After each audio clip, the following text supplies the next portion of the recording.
Hello and welcome back to the Villa podcast.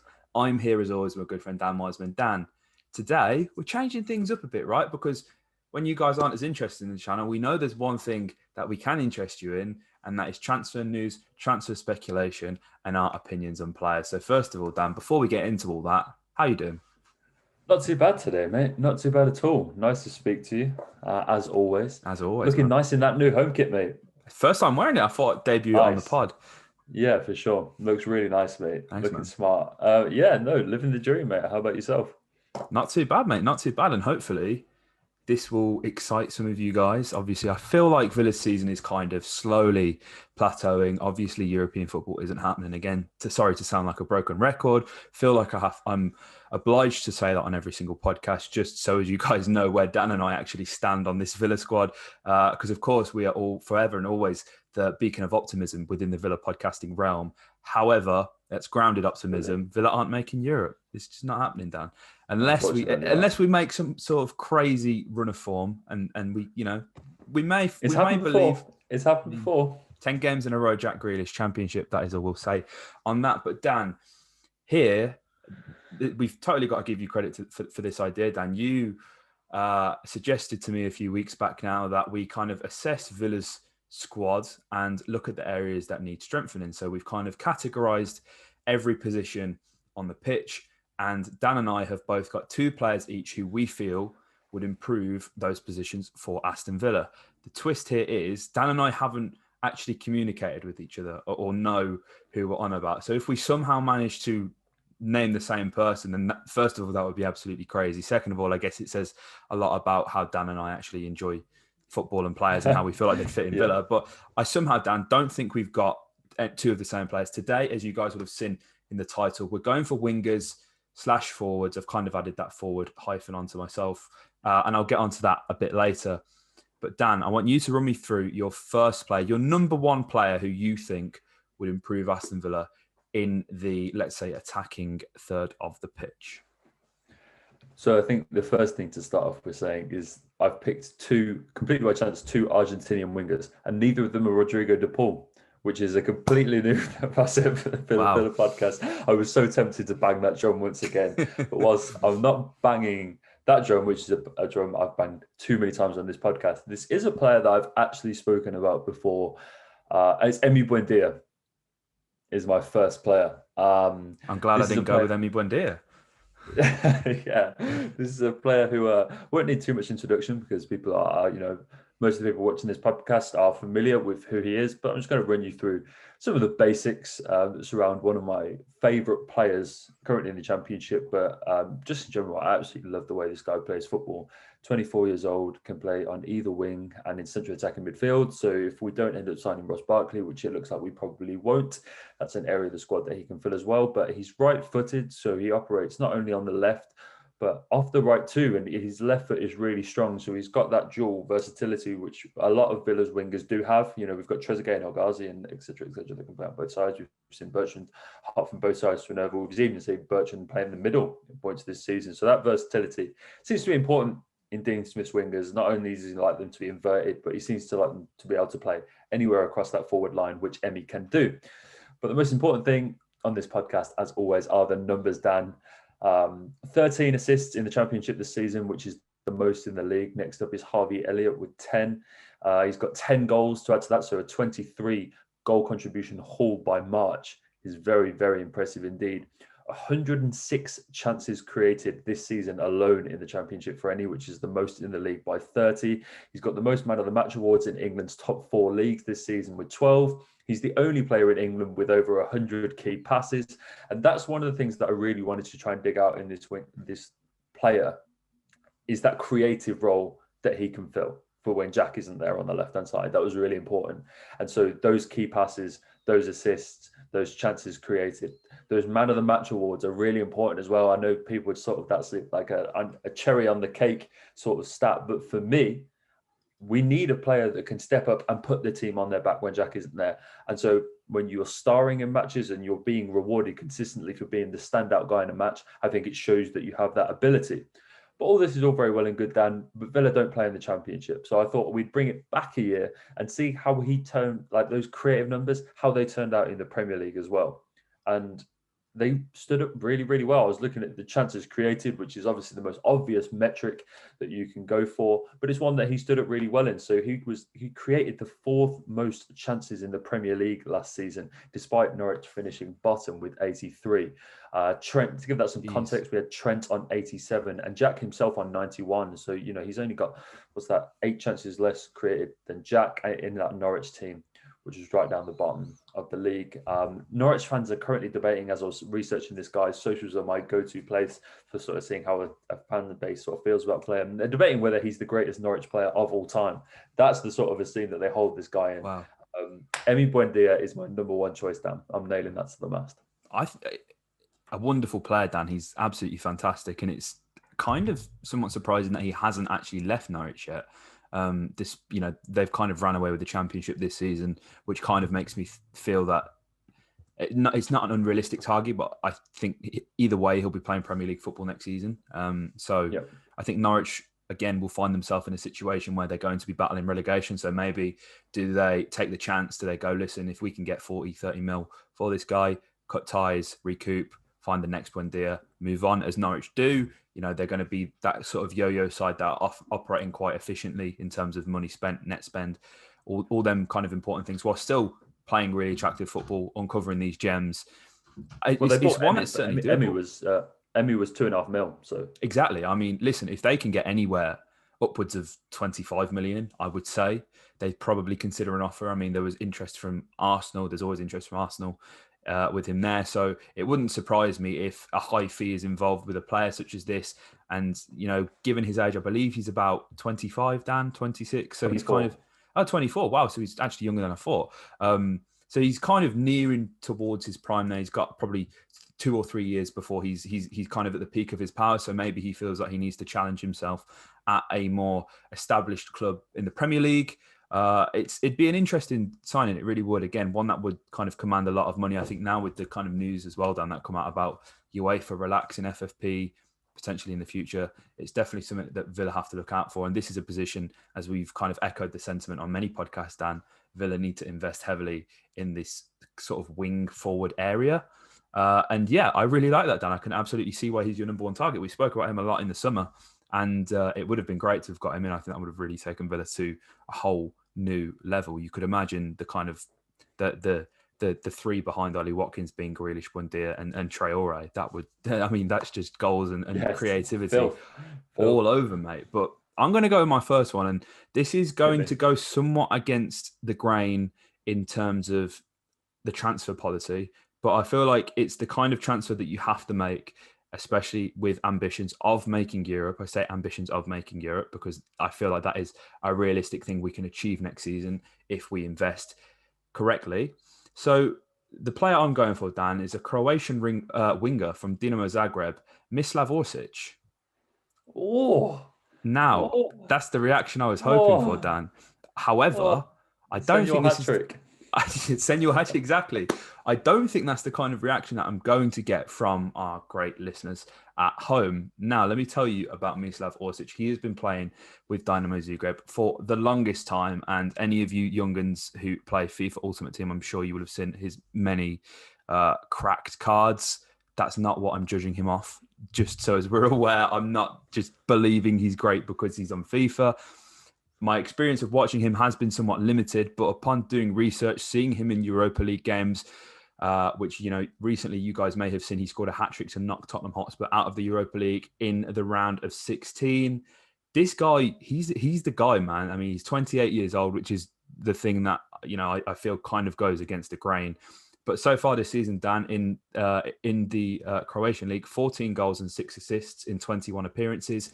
5 goals and 2 assists in 10 appearances in the Europa League this season, which of course includes that hat-trick against Spurs. So a total of 19 goals, 8 assists in 36 comps all season is quite remarkable for me. And he's got an XG of 1.5 in the Europa League, which again is really impressive per 90 minutes. And he's this sort of dynamic forward Tends to play on the left, but he can play on the right. He can play through the middle. He's done that so far this season.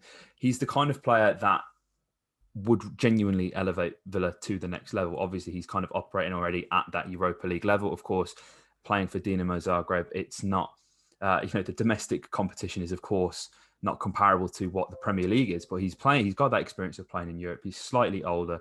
He's got some more experience. He's played for his country, Croatia, and he's an exciting player, Dan. He's very fast for you guys who don't know, a very direct player, and none of his goals as well, penalties. He's got a non-penalty goal XG of 0.56 per 90, which puts him within the top 1 percentile of wingers in the world over the past year for that statistic, which is absolutely remarkable. Wow. The top 1 percentile. Wow. And he's creating an average of 4.05 shots per 90 minutes, shot creating actions, sorry. So just to compare that with Villa's current wingers, Dan, Jack Grealish is creating 5.54 shot creating actions per 90.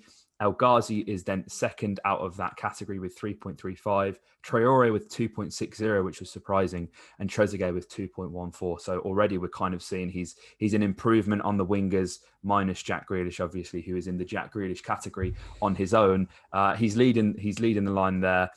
He's averaging 11.81 pressures per 90 minutes, which is about the same as the rest of our forwards, again, who are in that category, which is really important because I feel like as of late, I think a lot of the criticism that has come of Villa and why we've actually tended to struggle a bit is because there hasn't been as full of a press. We haven't really been operating as much of a cohesive unit in that final third when it comes to pressurising teams and looking to win the ball back. I feel like that hasn't been there, arguably, since the COVID outbreak has struck. So seeing he's about there in terms of pressures per 90 is really important for me.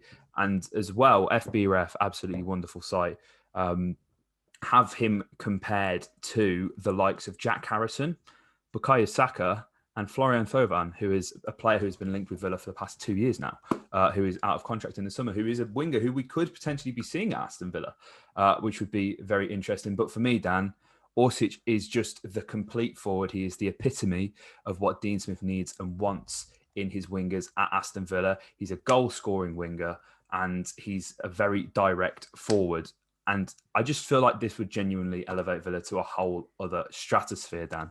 And your reaction when I said the name, for me, that just says it all already. Yeah, for sure. He's just so direct. You have to really enjoy how he plays. As you say, you're the time we both spend watching Dinamo Zagreb. We both watch a lot of football, but I don't think we watch too much Zagreb. But he's really exploded onto the scene, hasn't he? That hat-trick against Spurs sort of encapsulated exactly the kind of player that he is. But he's a really interesting player all over. He's had a really crazy career path. So it's taken him out to Korea. He spent a lot of time in Asia as well. He's flirted with a couple of clubs in Italy. It's been, a wild career. And he wears the number 99. So exactly. That is in my notes. Definitely sign him. I really like that. And I think what you referenced in terms of that work ethic is so important, because that's what I think some Villa fans have found it difficult to attach to Bertrand Traore with. I think that, when you get fair. Both Villa fans debating Bertrand Traore on both sides of the coin, the ones that aren't yet convinced, that's what they bring up, isn't it? It's that he doesn't quite work as hard as the likes of Trezeguet. So that element is really important. And it's interesting that you mentioned Florian Thauvin, because that's one of the honourable mentions that I had ahead of my second spot. So I was looking at a few players. I had Ryan Kent, who I was tossing up, who's had a fine season up in Scotland with Rangers. Florian Thauvin was a player that I was thinking about as well. I had a little look at Anthony from Ajax, but I decided that there was, probably a little bit out of the realm. But the one player I did settle on for my second pick, again, focusing hard on that defensive contribution that they make, is Lucas Ocampos. Oh, wow, yeah. Sevilla. Who's an absolute Trojan of a winger. There aren't too many wingers in Europe that battle harder than Lucas Ocampos does. He's a true South American in that regard. I think when people think about Lucas Ocampos, they'll probably think of the year that he had last year, which was a standout. 14 goals in La Liga as Sevilla finished fourth. He won the Europa League as well in that season. Scored an 88th minute winner against Wolves in the quarterfinal as well, which makes him a Villa player in my eyes. And he was named. Absolutely. He had a great had a great Europa League season last year. He was named in the team of the season, and he's so proud of that. It's in his name on Twitter. I don't know if you've seen this, but his name is brilliant. Lucas Ocampos UEFA Europa League 1920 trophy. That's his name. So he's clearly really, really proud of what he achieved in Europe, which is exactly what we need in this Villa squad. It has heated up a little bit this year. Sevilla have been a bit topsy-turvy in La Liga. He's got 4 goals, 4 assists. So, I mean, it's been okay, but it's really put it off. But the ability is still there for sure. You still see it in bursts. It's definitely there. I think Sevilla haven't necessarily. Lopetegui has used him as a wing back at points this season, so those numbers are a little bit distorted. But that shows his defensive capabilities. I would intend to play him in the role that he played for Sevilla last season. No, but as I said, if you're wondering why the numbers are a little bit warped, that's because he has been playing sort of as a fullback on both flanks at points. He also played in goal at one point. It was in July last summer. This is just brilliant. So he went in goal. Sevilla had used all 5 subs. Their goalkeeper Vlasic gets injured. Lucas Ocampos goes in goal, and in one of the most chaotic scenes I've ever seen on a football pitch. He made a 100th minute save from Ibar's goalkeeper, who came up for a corner. It was absolutely chaos. He's like the smallest player on Sevilla's team as well, apart from Papu Gomez, which makes that even funnier. So if you want versatility, I'm not talking about both wings. I'm not even talking about whether they can play up front or in cam. My man's can play in goal. Oh my God. So there you go. As if one Argentinian goalkeeper isn't enough, let's get another. But Wolves and Leeds are also interested in him. So there's that kind of caliber of Premier League side that we're sort of knocking around with that in that mid-table. Shows that the links are there. He's got a release clause set at 62 million, which is way, way, way too much. But teams seem to think that they can work that down, as is often the case with Sevilla. But Dan, I just love how hard this guy works. Averages about 1.5 tackles per 90. Got that up to, in his last season at 3.3, that was 3.7 tackles per 90 as a winger, which is crazy numbers. Real workhorse, just 26 as well, sort of fits that bill. I like what this guy can offer on both ends.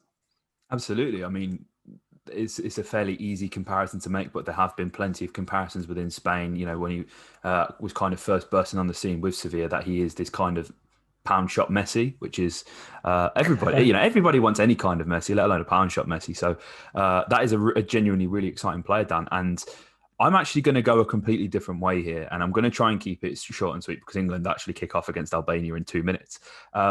We've listed 3 players, Dan, that are relatively established, older, more seasoned professionals in their respective positions for the respective clubs. I'm going the other way, but actually, Dan, this has a link to the current Villa squad. If Wikipedia is correct, if it's not, then I can only apologise to Lassina Traore of Ajax, who is the alleged cousin of Bertrand Traore. Yeah. As I say, that is what Wikipedia says. I've tried to find more, but I haven't been able to. So hopefully Wikipedia is correct. But he's one, and this is definitely the riskiest, I would say, of the bunch, Dan, but one that is also the biggest reward. You've got to speculate to accumulate, and with Lassina Traore, I think there is a lot worse you can do than sign this guy. He's more of a forward who, operating in that kind of Ollie Watkins position, but is a player who I believe, after watching play on a number of occasions, can operate as this kind of, winger forward, kind of like how Liverpool's front 3 operate. I feel like that is how Villa do need to operate in terms of their forwards, as we've seen. Jack Grealish has kind of been found out. And I don't want to say found out, but I think teams have now realised how to defend against Jack Grealish, how to stop Jack Grealish when he's playing on the left, give him that freedom, as we saw against West Ham, goes on the right, immediately assists Ollie Watkins straight away. So you need to have that kind of flexibility in that final third for me. And Lassina Traore has that. He's 19 years old, as I say, Bertrand Traore's alleged cousin, according to Wikipedia. 10 goals this season and 6 assists in all competitions, which includes a goal and an assist in the Champions League against Gasperini's Atalanta, which is very impressive. Nice. One of the most exciting outlets to watch in the whole of Europe this season. I know you're a huge fan of Gasperini and Atalanta, Dan. Really big thing. Players like this who play in these kind of leagues that aren't as many detailed statistics. So I've gone for as many ones that will provide some context for you guys who may not have seen how Traore plays. In the Champions League, in 5 games, he had 6 shot-creating actions, which is really good. You've got to consider age. You've got to consider the type of opponent he was playing against.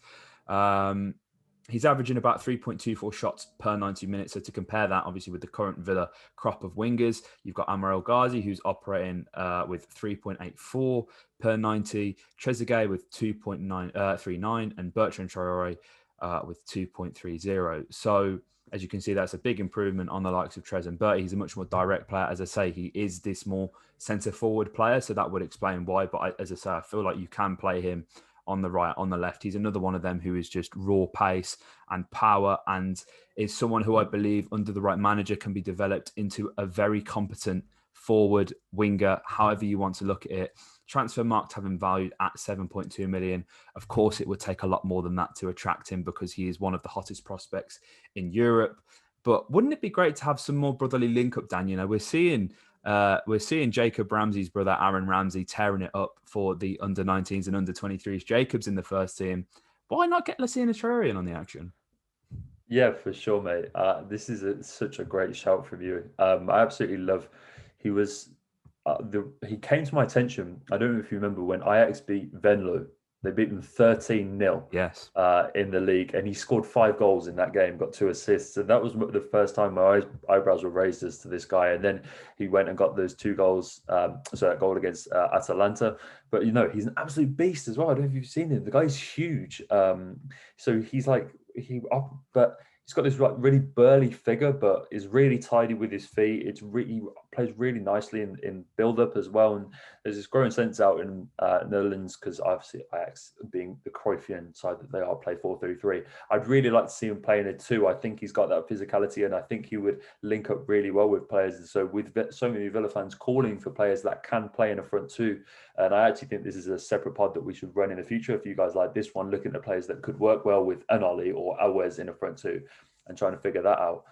Lassina could be your guy for that as well, Dan. So perhaps you've doubled down, so we save yourself some work for the future. This guy's a really good shout. Absolutely. We just have to watch him more. And he can play in a two, because in my current Football Manager save as FC Nuremberg, he is actually partnered up top with Wilfred Boney and scoring plenty of goals. But of course, Lassina Traore is genuinely such an exciting prospect, and you would have heard a lot about him. And if you like the cut of Bertie's jib, then you'll absolutely love Lassina Traore. And why not? Let's get a family reunion on the go. That would be absolutely amazing. But Dan, there are our 4 wingers / forwards that we think can elevate Aston Villa next season. We would love to know your guys' thoughts in the comments down below. Let us know how, out of the 4, who you would prefer. And if you have any other suggestions, we'd love to welcome them in the comments as well. If you guys have enjoyed this video, hit a like, comment your thoughts below, and subscribe for more content.